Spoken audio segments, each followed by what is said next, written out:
Hello everyone, and welcome to Financial Accounting 1A. In this video, I'm going to be going over the introduction to accounting and business in Chapter 1. So basically, we're going to start with a general discussion about business, and then we'll dig into more details about accounting.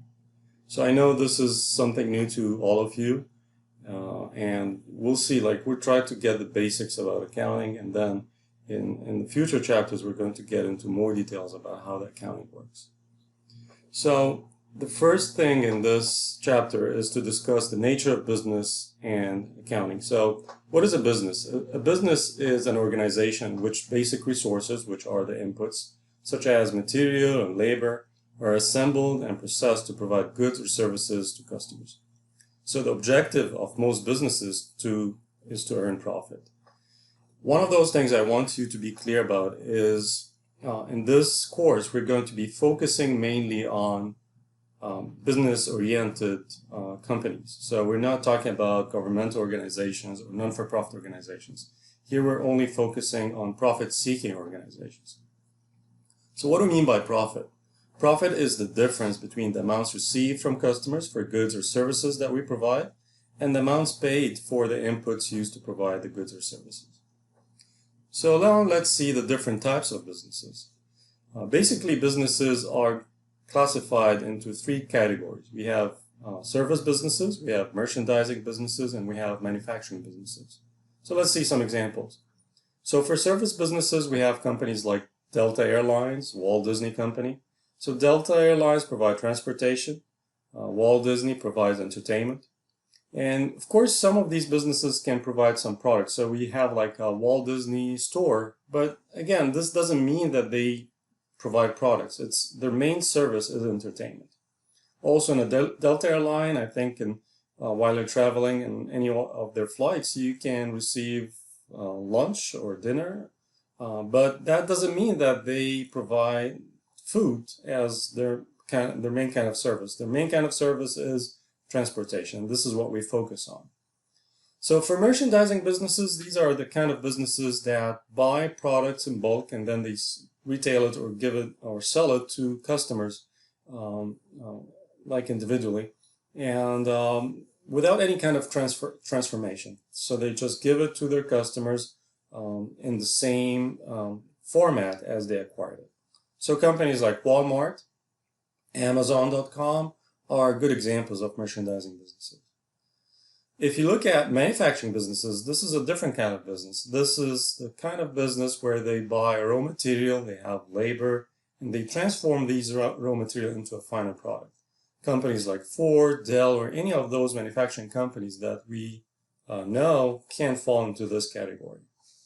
In this class, we're going to start focusing on service businesses, and then starting from chapter 4 and 5, we'll focus more on merchandising businesses. Manufacturing businesses is something that you'll be going over in future classes, more specifically 1B when you go over managerial accounting. So what is the role of accounting in business? I always say this, accounting is considered to be the language of communication in business. So this is how business people can understand whether the company is doing well or not.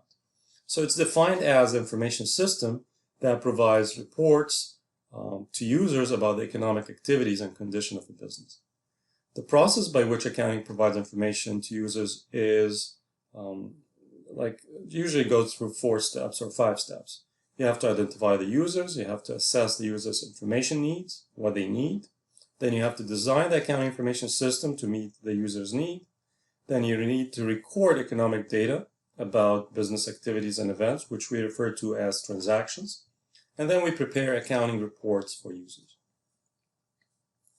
And here's just a diagram that links all these different steps. So you still see number 1, we have to identify the users, then we have to assess what they need. And basically we have 2 types of users. We have internal users and we have external users. So the internal users, these are the managers, the employees. External users, these are users outside of the company. And we have investors, creditors, the customers, the government in some cases. And then we design the accounting system, record economic data, and finally prepare accounting reports. which we refer to as the financial statements. So accounting is classified in two main categories. We have managerial accounting, which is the future course that you're going to be taking, which is 1B. And we also have financial accounting, which is the focus of this class. So let's start talking about managerial accounting. So this is the area of accounting that provides internal users, such as managers and employees, with information. And this is basically what we refer to as managerial accounting. Sometimes they call it management accounting.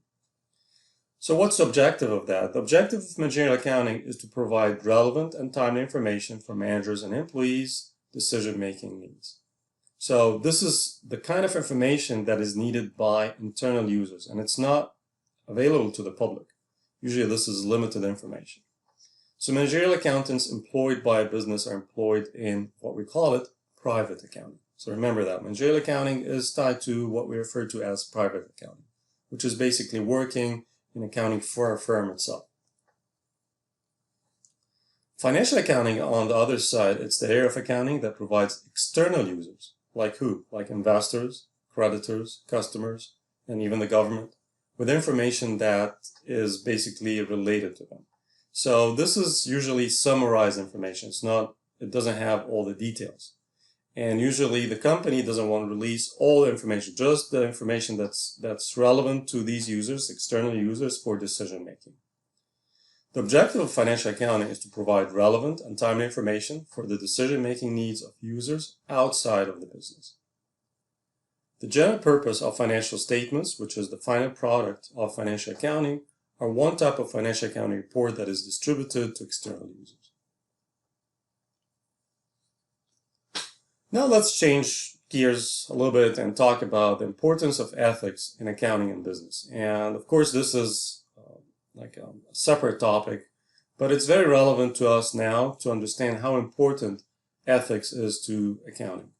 One of those things I want you to be aware of is that accounting is all based on trust. And if those who are preparing financial statements and the financial records are not trustworthy, then the value of this financial information that's provided on the financial statements would be equivalent to nothing, or it's useless.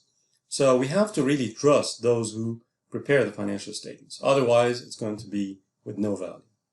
So the objective of accounting is to provide relevant, timely information for user decision-making. Accountants must behave in an ethical manner so that the information they provide users will be trustworthy and thus useful for decision-making. Managers and employees must also behave in an ethical manner in managing and operating a business. So it's not just related to the accountants, also managers as part of business, and the employees, they should be also people who behave ethically. So what is ethics? We kept talking about ethics. What is ethics? Ethics is or are moral principles that guide the conduct of individuals. Now let's see some examples of firms that historically been not behaving ethically. So we have companies like Computer Associates International, Enron, which is one of the very well-known companies back in the 90s. And they had like major fraud because of unethical behavior. And you can see like in this slide, like what were the consequences. Also another company called Health House, which I believe was in the health insurance business.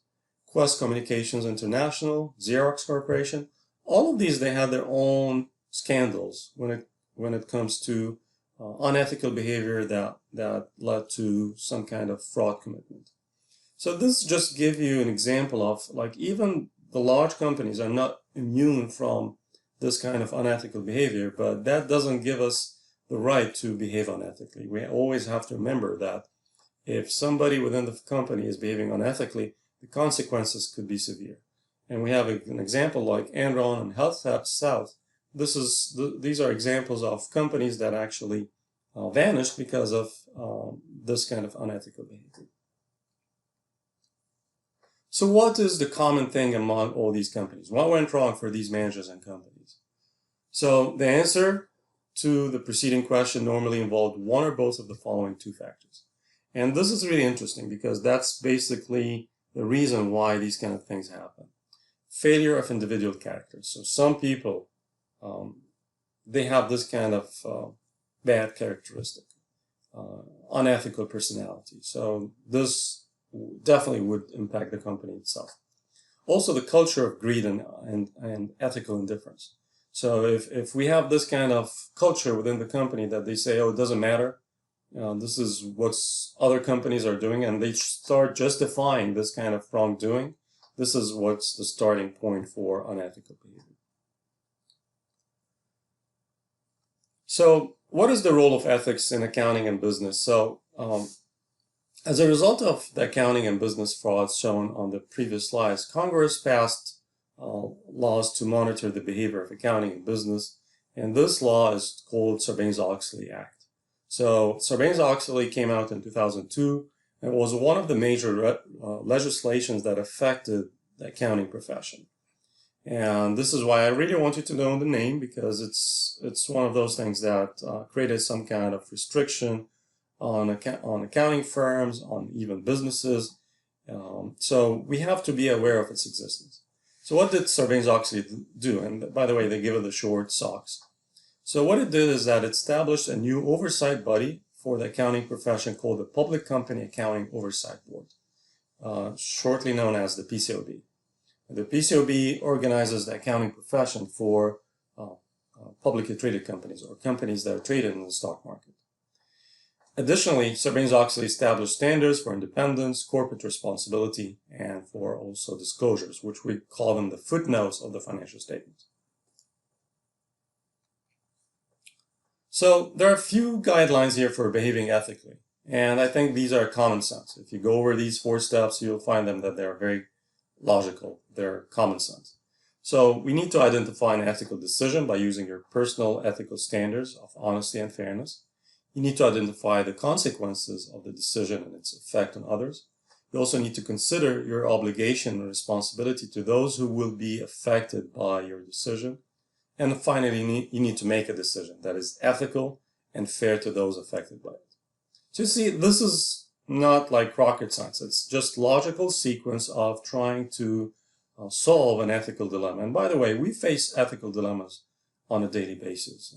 Hopefully not on a daily basis, but like frequently. And this is how we can solve any of these kind of ethical issues. Now let's go back to the accounting profession and see what are the opportunities for accountants. So there are different careers available for students majoring in accounting. So currently the demand for accounting exceeds the number of new graduates extending the job market or entering the job market. So I always believe that accounting is a profession that is in high demand. And I personally think that it's going to stay on high demand for a long time. Part of the reason is maybe accounting might be intimidating for some people, and the market for it could be a little bit limited. But the demand is always there. Everyone who's in business, they need an accountant, because remember, this is the language of the business. So this is partially due to the increased regulation of business caused by accounting and business frauds, and also more and more businesses have come to recognize the importance and value of accounting information. So accountants employed by a business are employed in private, or what we call it, private accounting. So if you work as an accountant in a firm or a business, you're called, or this is what we refer to as private accounting. If you work for an accounting firm, then this is what we call it, public accounting. So accountants and their staff who provide services on a fee basis to others are said to be employed in public accounting. In public accounting, an accountant may practice as an individual or as a member of a public accounting firm. So you see some accountants just having their office, and we refer to them as sole proprietor, or they're just working on their own. Maybe they're getting some assistance, but some accountants, they work in a CPA firm, and this is what we call it, like an accounting firm. So public accountants who have met state education, experience, and examination requirements may become CPAs, or what we call it, certified public accountant, which is a very respectful kind of professional certification. Now look at accounting career paths and salaries. And again, these may be outdated because it goes back to 2016, but it just shows you like an average Private accounting, it ranges between $40,000 to almost $70,000 depending on the area. And I think the area of information technology is getting to be booming nowadays. And if you have like some kind of connecting accounting and information technology together, I think the starting salary is very promising. For public accounting or working in a CPA firm, again, it ranges from mid-50s to mid-60s. Now let's talk about something called GAAP. And GAAP is short for Generally Accepted Accounting Principles. And these are the rules that we have to follow whenever we're preparing the financial statements. So financial information in the United States is based on GAAP, which is Generally Accepted Accounting Principles.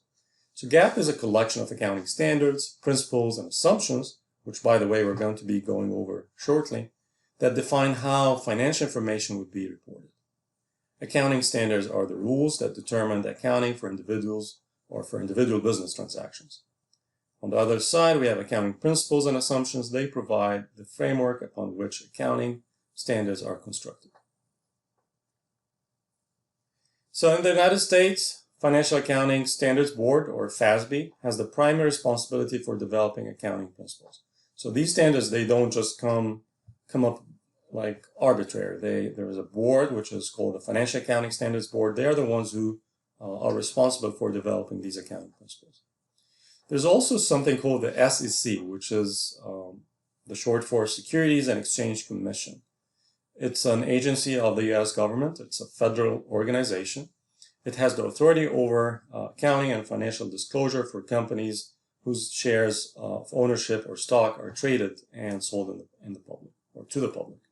So any stock that are traded in the stock market, their companies are regulated by the SEC, which is again a federal U.S. organization. Outside the United States, most countries use accounting standards and principles adopted by another board called the International Accounting Standards Board, or the IASB. Okay, I really want you to know these little names because this is something that you might find in some questions and you have to be aware of it. And I think once you start using accounting, you should be aware of these different organizations and their rules. So at this point, let me stop. In the next video, I'm going to be going over the characteristics of financial information, where we go over the assumptions and the principles.